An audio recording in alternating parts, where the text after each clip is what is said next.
বিবাহিত পুরুষ এবং বিবাহিত নারীরা যদি জিনা করে তাদের বিধান শুনে নাও। যদি পৃথিবীর মধ্যে কোন বিবাহিত পুরুষ বিবাহিত মহিলা যদি জিনা করে, এক নাম্বার তাদেরকে কি করতে হবে? দুনিয়ার বুকে ওই নারী পুরুষকে মাটির ভিতরে পুঁততে হবে, নাভি পর্যন্ত পুঁততে হবে, এই পর্যন্ত নাভি পর্যন্ত বা বুক পর্যন্ত পুঁতে ফেলতে হবে। পুঁতিয়া তাদের গায়ে কঙ্কাল নিক্ষেপ করতে হবে, পাথর মারতে হবে। পাথর যদি না পান, চারাটা বাদান লিট পাটকেল যা পাবেন তাদের মারবেন।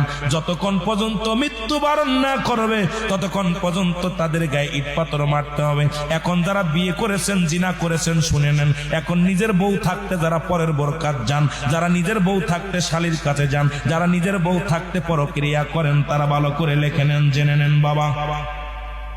এই সমস্ত যুবক যুবক যারা, যে সমস্ত বিবাহিত পুরুষ বিবাহিত নারী জিনা করলে তার বিধান, শরীয়তের বিধান শুনে নেন, কোরআনের বিধান শুনে নেন, হাদিসের বিধান শুনে নেন, নবীজি কি বলে গেছে আর আমরা কি করতেছি শুনে নেন।